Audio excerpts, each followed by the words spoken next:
بسم اللہ الرحمن الرحیم۔ حضرت ابو ہریرہ رضی اللہ تعالیٰ عنہ سے روایت ہے کہ رسول اللہ صلی اللہ علیہ وسلم نے فرمایا، ہمارا رب ہر رات جب آخری تنہائی رات باقی رہ جاتی ہے، آسمان دنیا پر نزول فرماتا ہے اور فرماتا ہے، کون ہے جو مجھ سے دعا کرے کہ میں اس کی دعا قبول کروں، کون ہے جو مجھ سے مانگے کہ میں اسے عطا کروں، اور کون ہے جو مجھ سے استغفار کرے کہ میں اسے بخش دوں۔ شداد بن اوس رضی اللہ تعالیٰ عنہ سے روایت ہے کہ رسول اللہ صلی اللہ علیہ وسلم نے فرمایا، سید الاستغفار یہ ہے کہ بندہ کہے، اللہم انت ربی لا الہ الا انت خلقتنی وانا عبدک۔ پھر جو شخص اسے دن کے وقت یقین کے ساتھ پڑھے اور شام سے پہلے وفات پا جائے وہ جنت میں سے ہوگا، اور جو اسے رات کے وقت یقین کے ساتھ پڑھے اور صبح سے پہلے وفات پا جائے وہ بھی جنت والوں میں سے ہوگا۔ صحیح البخاری حدیث نمبر 6306۔ حضرت ابو موسیٰ اشعری رضی اللہ تعالیٰ عنہ سے روایت ہے کہ رسول اللہ صلی اللہ علیہ وسلم نے فرمایا، اللہ تعالیٰ رات کے وقت اپنا دست رحمت پھیلاتا ہے تاکہ دن کا گنہگار توبہ کرے، اور دن کے وقت اپنا دست رحمت پھیلاتا ہے تاکہ رات کا گنہگار توبہ کرے۔ یہ سلسلہ اس وقت تک جاری رہے گا جب تک سورج مغرب سے طلوع نہ ہو جائے۔ صحیح مسلم حدیث نمبر 2759۔ حضرت ابو سعید خدری رضی اللہ تعالیٰ عنہ سے روایت ہے کہ رسول اللہ صلی اللہ علیہ وسلم نے فرمایا، تم سے پہلے لوگوں میں ایک شخص تھا جس نے 99 آدمیوں کو قتل کیا، پھر اس نے توبہ کا راستہ پوچھا اور آخرکار سچی توبہ کرتے ہوئے اللہ کی طرف چل پڑا۔ راستے ہی میں اس کی موت آ گئی تو اللہ تعالیٰ نے اس کی سچی توبہ کی وجہ سے اسے اپنی رحمت سے بخش دیا۔ صحیح البخاری حدیث نمبر 3470۔ صحیح مسلم حدیث نمبر 2766۔ حضرت ابو ہریرہ رضی اللہ تعالیٰ عنہ سے روایت ہے کہ رسول اللہ صلی اللہ علیہ وسلم نے فرمایا، مومن اگر گناہ کر بیٹھے تو اس کے دل پر ایک سیاہ نقطہ لگ جاتا ہے، اگر وہ گناہ چھوڑ دے، استغفار کرے اور توبہ کرے تو اس کا دل صاف کر دیا جاتا ہے، اور اگر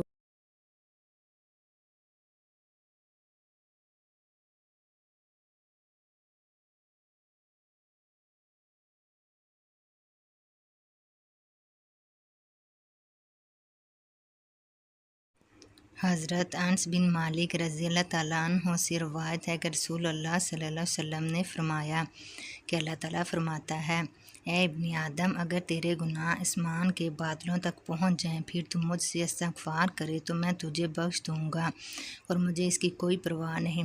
اگر تو زمین بھر گناہ لے کر میرے پاس آئے لیکن میرے ساتھ کسی کو شریک نہ ٹھہرایا ہو تو میں تجھے زمین بھر مغفرت عطا کر دوں گا۔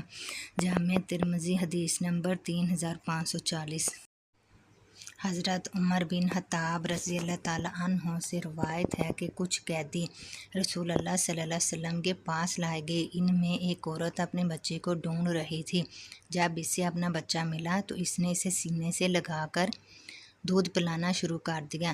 رسول اللہ صلی اللہ علیہ وسلم نے فرمایا، کیا تم سمجھتے ہو کہ یہ عورت اپنے بچے کو آگ میں ڈال سکتی ہے؟ صحابہ نے عرض کیا، ہرگز نہیں۔ آپ صلی اللہ علیہ وسلم نے فرمایا، اللہ تعالیٰ اپنے بندوں پر اس ماں سے بھی زیادہ رحم فرمانے والا ہے۔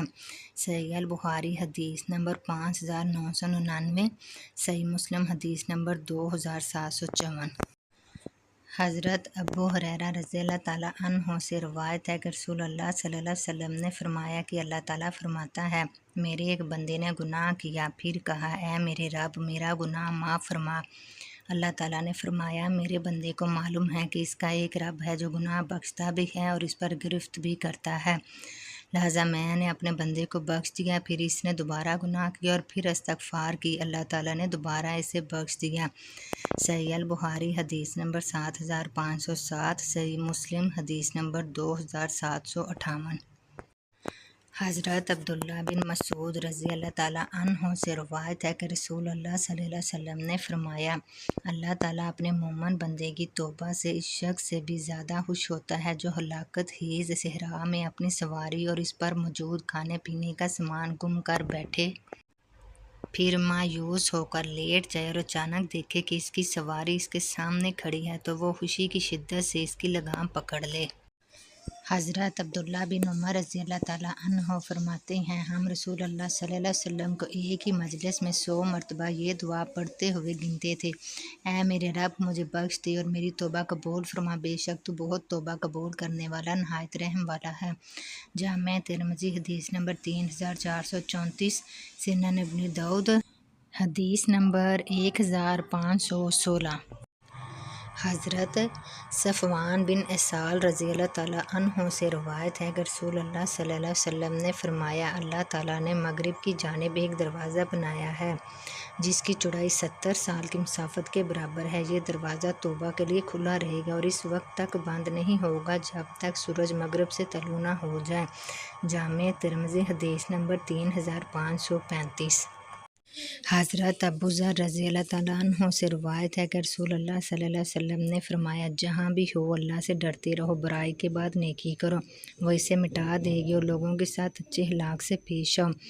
یہ حدیث اگرچہ صرف استغفار پر نہیں لیکن گناہ کے بعد توبہ اور اصلاح کی تعلیم دیتی ہے۔ جامع ترمذی حدیث نمبر 1987۔ حضرت عبداللہ بن بصر رضی اللہ تعالیٰ عنہ سے روایت ہے کہ رسول اللہ صلی اللہ علیہ وسلم نے فرمایا، خوشخبری ہے اس شخص کے لیے جو اپنے نامہ اعمال میں بہت زیادہ استغفار پائے۔ سنن ابن ماجہ حدیث نمبر 3818۔ حضرت انس بن مالک رضی اللہ تعالیٰ عنہ سے روایت ہے کہ رسول اللہ صلی اللہ علیہ وسلم نے فرمایا، جب بندہ اپنے گناہوں سے سچی توبہ کرتا ہے تو اللہ تعالیٰ اس کی توبہ قبول فرماتا ہے، اس پر رحم فرماتا ہے اور اس کے گناہوں کو معاف کر دیتا ہے۔ اس مضمون کی تائید قرآن مجید میں بھی ہے، بے شک اللہ توبہ کرنے والوں سے محبت کرتا ہے۔ حضرت ابو ذر رضی اللہ تعالیٰ عنہ سے روایت ہے کہ رسول اللہ صلی اللہ علیہ وسلم نے فرمایا کہ اللہ تعالیٰ فرماتا ہے، اے میرے بندو، تم رات دن گناہ کرتے ہو اور میں تمام گناہوں کو بخشنے والا ہوں، پس تم مجھ سے مغفرت مانگو، میں تمہیں بخش دوں گا۔ صحیح مسلم حدیث نمبر 2577۔ یہ حدیث قدسی ہے۔ حضرت عبداللہ بن عمر رضی اللہ تعالیٰ عنہ سے روایت ہے کہ رسول اللہ صلی اللہ علیہ وسلم نے فرمایا، اللہ تعالیٰ بندے کی توبہ اس وقت تک قبول فرماتا رہتا ہے جب تک اس کی جان حلق تک نہ پہنچ جائے۔ جامع ترمذی حدیث نمبر 3537، سنن ابن ماجہ حدیث نمبر 4253۔ توبہ قبول ہونے کی خوشخبری، رسول اللہ صلی اللہ علیہ وسلم نے فرمایا، اللہ تعالیٰ رات کے وقت اپنا ہاتھ پھیلاتا ہے تاکہ دن کا گنہگار توبہ کرے، اور دن کے وقت اپنا ہاتھ پھیلاتا ہے تاکہ رات کا گنہگار توبہ کرے۔ صحیح مسلم حدیث نمبر 2759۔ حضرت ابو ہریرہ رضی اللہ تعالیٰ عنہ سے روایت ہے کہ رسول اللہ صلی اللہ علیہ وسلم نے فرمایا، قسم ہے اس ذات کی جس کے ہاتھ میں میری جان ہے، اگر تم گناہ نہ کرتے تو اللہ تعالیٰ تمہیں لے جاتا اور ایسی قوم لے آتا جو گناہ کرتی، پھر اللہ سے استغفار کرتی اور اللہ انہیں معاف فرما دیتا۔ صحیح مسلم حدیث نمبر 2749۔ حضرت انس بن مالک رضی اللہ تعالیٰ عنہ سے روایت ہے کہ رسول اللہ صلی اللہ علیہ وسلم نے فرمایا، اللہ تعالیٰ اپنے بندے کی توبہ سے اس شخص سے بھی زیادہ خوش ہوتا ہے جس کی سواری کھانے پینے کا سامان لے کر سنسان صحرا میں گم ہو جائے، پھر اچانک اسے اپنی سواری واپس مل جائے۔ صحیح بخاری حدیث نمبر 6309۔ حضرت انس بن مالک رضی اللہ تعالیٰ عنہ سے روایت ہے کہ رسول اللہ صلی اللہ علیہ وسلم نے فرمایا کہ اللہ تعالیٰ فرماتا ہے، اے ابن آدم، جب تک تو مجھ سے دعا کرتا رہے گا اور مجھ سے امید رکھے گا، میں تیرے گناہوں کو معاف کرتا رہوں گا اور مجھے کوئی پرواہ نہیں۔ اے ابن آدم، اگر تیرے گناہ آسمان تک پہنچ جائے پھر تو مجھ سے استغفار کرے تو میں تجھے بخش دوں گا۔ جامع ترمذی حدیث نمبر 3540۔ استغفار کی پابندی، رسول اللہ صلی اللہ علیہ وسلم نے فرمایا، جو شخص استغفار کو لازم پکڑ لے، اللہ تعالیٰ اس کے لیے ہر تنگی سے نکلنے کا راستہ بنا دیتا ہے، ہر غم سے نجات عطا فرماتا ہے اور اسے ایسی جگہ سے رزق دیتا ہے جہاں سے اسے گمان بھی نہیں ہوتا۔ سنن ابن داؤد حدیث نمبر 1518۔ بہترین دعا سید الاستغفار، رسول اللہ صلی اللہ علیہ وسلم نے فرمایا، جو شخص یقین کے ساتھ صبح سید الاستغفار پڑھے اور اسی دن وفات پا جائے تو وہ جنت والوں میں سے ہوگا، اور جو شام کو یقین کے ساتھ پڑھے اور رات کو وفات پا جائے تو وہ بھی جنت والوں میں سے ہوگا۔ صحیح البخاری حدیث نمبر 6306۔ گناہوں کی مغفرت۔ رسول اللہ صلی اللہ علیہ وسلم نے فرمایا، جس نے کہا استغفر اللہ الذی لا الہ الا ھو الحی القیوم واتوب الیہ، اس کے گناہ معاف کر دیے جاتے ہیں اگرچہ وہ میدان جنگ سے بھاگا ہو۔ سنن ابن داؤد حدیث نمبر 1517۔